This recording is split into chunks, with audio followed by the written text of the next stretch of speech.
Hey everybody, Eric Dorward here with the Spartan Rocketry Club, and today we are starting a new build.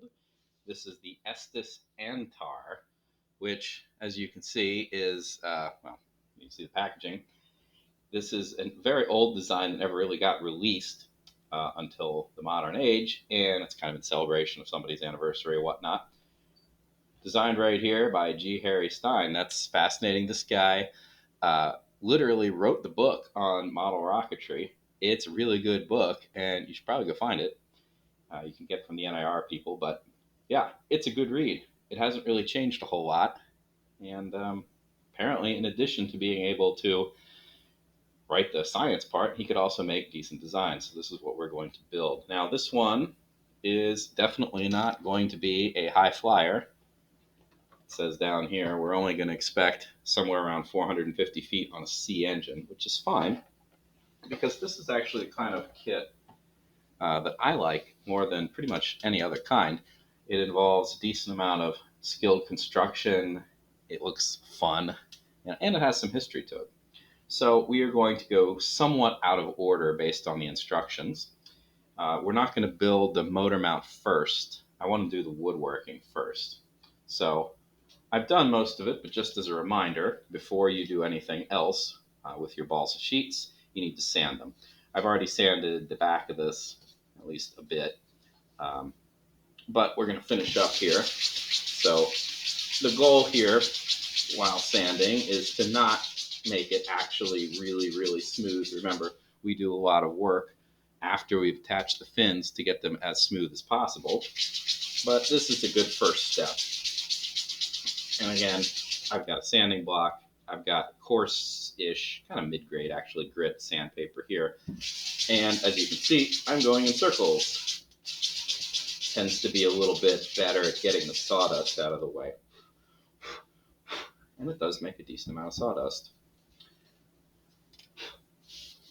That could probably stand another quick pass. I already sanded this once. Oops, this broke off. It was I was supposed to. That's not an essential element. But it is worth noting that you should probably hold on to the sheet a little bit better than I was doing there, so parts don't snap off. Actually, there we go. When I finished, or when I unloaded this from the bag, there were supposed to be four of these little pin, cutouts that had already snapped off. So it happens. No harm, no foul there. So next step, of course, we need to detach. That calls for our X-Acto knife. I've already removed the pieces from the other sheet. Remember, the critical thing here is we don't really need to trace each line, but we do need to make sure that we go through all the burrs, and we want to do it slowly and carefully. That was not particularly slow or careful, what I just did there. Fortunately, when the blade skipped out of the trench, it went into the part of the wood that we don't need. So again, no harm, no foul that time. Got a little lucky. But again, we're tracing each of the cutouts. And remember too, notice that this line here, I'm going to be pulling the knife toward me to cut along instead of going this direction because I don't want to get a little overzealous, cut past the piece and into another one. That would be bad. Most of these, fortunately, have been pretty thoroughly removed already. Now this one is still a little wobbly here, so I'm going to flip it over. You can see the burr is not quite cut through on the other side. That's easy enough to deal with. So those three pieces are clear. Nothing wrong with popping them out as soon as you are able so they don't accidentally get caught up in things later. The other thing, so this is probably not the most sophisticated kit that I've done on camera. However, it's up there. I think probably the Rocketarium kit that I built, the cluster model, is probably the most sophisticated that I've done on camera. But this one's up there. This one requires a different set of skills than the Rocketarium one. This one requires more skills with the balsa. And what I'm doing now, so I didn't really need to sand this particular part because this is not an element that's going into the rocket. Notice this is a little stuck, so I'm going to cut through it on the other side. This one requires, so if you recall from the picture, oops, well, that is again an unnecessary piece, but again, illustration that I should have been more gentle and just cut through on the other side as well. Anyway, if you recall from the illustration, it looks vaguely like a kind of an imagined space plane. So the fins are not all clustered at the back. And they're not even either. They are not, well, I mean, they're symmetrical, but they're not, we're used to making rockets that have 3 or 4 fins to them. This one actually has a variety of different fins that are going to go together, and some of the fins look vaguely like airplane wings. All right, so these pieces are part of a jig that we need to build in order to get those fins that looks like the wings lined up. We've also got this one that's going to get our angles right, but the rest are regular old fins, and they need to be sanded. Now, eventually we are going to airfoil them. Well, maybe not airfoil, but at least round them. But for the time being, remember, we need to get any remaining burrs off of them. So we don't need to sand, like this edge here doesn't need to be sanded because there's no burr on it. This one does have a burr, so we will sand it. It's somewhat unnecessary, as you'll see in the near future. But I'm not going to worry about getting the rounded shape into these right away. Recall also that when we have multiple copies of a particular piece of wood, we can line them all like this. That way they are essentially, they're hopefully going to be the same size. And it actually makes it, well, obviously makes it faster, but it generally makes it easier if you're holding more than one piece. You could be a little, maybe not rougher with it, but you don't have to worry about snapping it as much. So, going through the process, that looks pretty good. The back side here, you'll notice that the fins on this are rounded at the end, which nobody's going to put a burr in the rounded part. Fortunately for us, we're not going to mess with that. And you'll notice I just used a nice big piece of sandpaper here. This one got crinkled on occasion. I probably should dispose of this by now because the crinkle makes things a little bit harder to work with. But it is nice and big, and it's still got a lot of grit to it, so I don't really want to pitch it at this point. This should be just about it.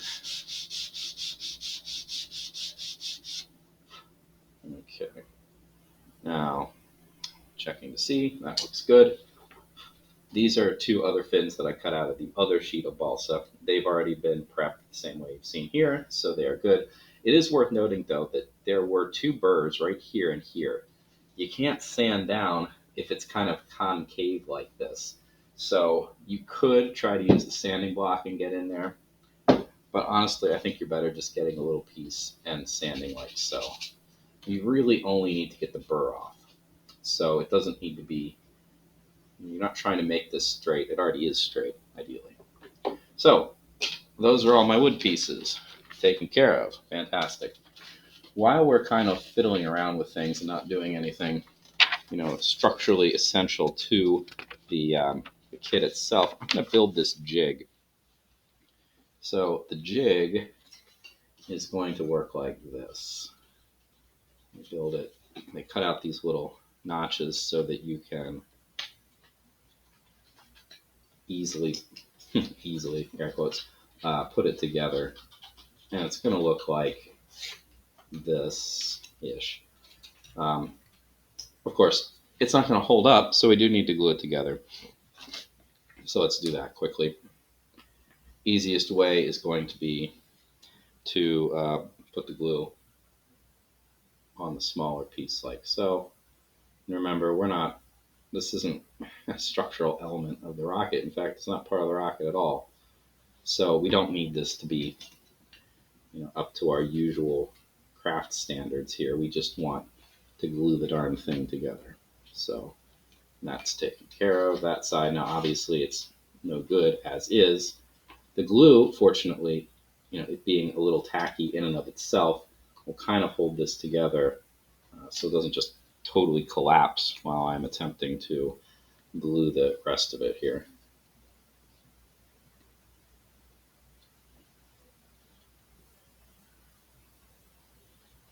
There we go. We'll need that in a bit. And okay, now this is not really any good to us unless it is at a bunch of 90-degree right angles. I've got the grid line on my cutting board here, so that's helping me. You could probably see just as well as I, if not better, when I'm trying to line it up so that I know everything's at a right angle. I'm going to just hold it like this until the glue sets, so maybe count to 30 or so, and then that should be good. I don't really need to do a whole lot other than that with this thing. I just want to make sure that it is more or less straight before I take it off to the side and let it set. As you could see, it kind of was more stuck to, fortunately, it was more stuck to me than it was to itself there. So it does need to cure a little bit more before I go move on to something else. That's kind of unfortunate. Anyway, we'll give this another second or two. The other different thing about this rocket that we haven't done previously, and that's pretty good, so I'll just move that off. All right, the other thing that we haven't done yet in a video is constructed a fin.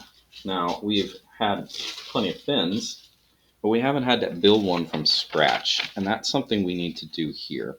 There's only, there's one air quote hard one, and then a couple that are on the easier side of things. So let's do the easier ones first. So there are these notches in these fins, right? And then there's these two have little protrusions that are sticking out. Well, they go together. So we're going to test fit these to make sure they fit nicely. And they should go like that. And you'll notice too that we don't want identical copies here. We want to have a left wing and a right wing. So these are both going to go on the top, as it were, and then they're going to stick to the body. Actually, I think when you actually build it, they go on the bottom. But that's somewhat immaterial for our view right here. They're the top. This is not particularly hard. In fact, it's really hard to screw up. All you need to do is get the glue, put the glue on the underside of the little triangular, I'm not sure what you want to call this. There you go. I am going to take the time to use a dowel to spread this out. Oops, something. Here we go. That's my epoxy end. So spread it out. But I don't need to do the 2 layers of glue because this isn't a structural element. So in it goes. Push it down flat. Because the notch is there, it's really hard to get this in at anything other than a right angle. But that is certainly what you're hoping for. And that looks pretty good. Maybe a little bit. There we go. So we will repeat. Try not to get any excess glue on the fin, because we want the fin to be nice when we finish. So any little excess little dabs of glue, try to get rid of now while they're easy to remove. Okay. Same deal with this one, but remember, we got a left wing and a right wing, so we are not making 2 identical copies. We are making mirror images. And I do have a little excess glue sneaking out the side, and that's fine because generally we like to have that little excess glue to start, at least to make a fillet. We'll probably fillet these, but for now we don't really care. By the way, you'll notice I'm doing this on wax paper. The reason, of course, is that I put glue in here, and it's, if I were just doing this on my cutting board, I would be gluing it to the cutting board. The cutting board is pretty resistant to glue, but I'd rather use wax paper. Um, and even the wax paper isn't 100%, right? I've glued things to the wax paper on many occasions, which is kind of annoying, but not a big problem. All right, so these fins are more or less done for now, so off they go. The last bit that we need to do is a full-blown fin construction. Now, there are 3 of these fins. One of them is going to get an extension to it, so it's going to be kind of like a keel or something like that. So we're going to have one very long fin that looks like this. The other 2, they are what they are. It doesn't matter which one we use, but and this thing is more or less dry, so we're going to get it out of the way completely at this point. So I got the space. This kind of construction isn't difficult, but it does require a little bit of care. And what's really helpful is to get yourself prepped before you try to do it. So I have a ruler here. It's a nice thick steel one. It's ancient in the extreme. And I'm going to use this to build the fin, to make sure everything's all snug and level. Now there are 2 potential problems here. One is getting it flush against the ruler so that it is level this way. But the other problem is a 3-dimensional problem. And if the fin kind of curls like this, that's bad too, because then the fin is no longer straight. So to deal with that, I have something heavy here. It is a thing of baby powder. More on that why I have this later. But once I have the glue in place, I'm just going to set this on top, maybe more like this actually, to try to keep the fin as flat as possible. So let's actually go about doing the construction.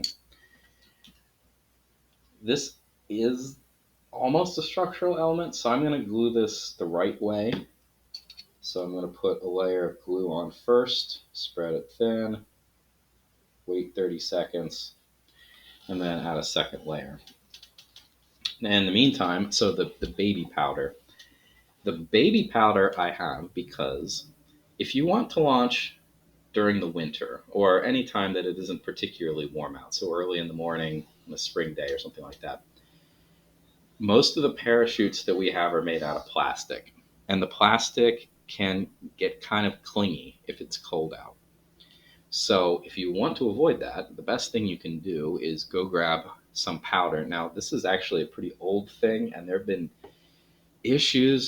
legal issues that I really don't want to get into with potential toxins being in the baby powder. So go get yourself a fresh thing. Cornstarch would probably be fine too. That's pretty cheap.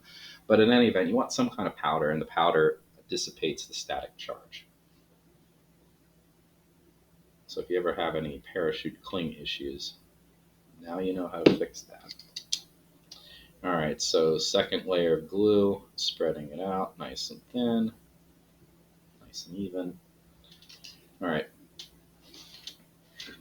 Now, I am not going to try to attach these in the air. I'm just going to put them next to each other and then squeeze. And you'll notice I've got a big old seam of glue, which we don't want. I will show you in a later video how to get this joint nice and even so it doesn't look like a joint afterwards, because as it stands right now, I'm pushing about as hard as I can against the ruler to try to get these 2 pieces as flush against each other as possible. It's still going to be noticeable, and we can do a variety of things, not the least of which could be wood filler to try to take care of that problem. But the goal should be to minimize whatever gap there is at the outset. So I'm pushing pretty hard against the ruler, and so the 2 pieces are going against themselves. I've been talking for probably about 30 seconds at this point. That's probably enough that I want to move it. Now, I'm going to just kind of drag it, ideally. I'm not quite ready for that yet, it seems. The problem here is that if you just glue it on the wax paper, it is going to stick to the wax paper. So ideally, you want to kind of like do a first round glue and then get it most of the way set and then move it so that it's not sitting in another puddle of glue, because you saw how much I wiped off of there, hopefully. That was a lot, and there's probably a decent amount going through the bottom as well. So This has not set as much as I would have liked, but I still don't want to deal with being stuck to the wax paper, so I'm carefully moving it. And you can. There's a little bit of glue there. So anyway, since most of it is set now, I'm going to just kind of reload everything here. That looks pretty good. All right, now it's time for some weight. So I'm going to put my baby powder right on the joint, but I'm also going to put some other weight in the form of maybe a paint bottle down here on this end, and maybe my glue bottle over here. That way we keep the fin as flat as possible. So that being the case, I've got my workspace pretty well taken up here with a variety of different things that need to dry. Might as well put these fins back on as well, and put the jig down here too. That's about as much as I can do today. I need to let this dry. I could be working on the motor mount, but since most of my workspace is monopolized with this anyway, I think we'll give it a pass for now. So in part 2, we will do the motor mount, which is much more complicated than a typical motor mount, and we will see what other construction work we can get done then. So I will see you then.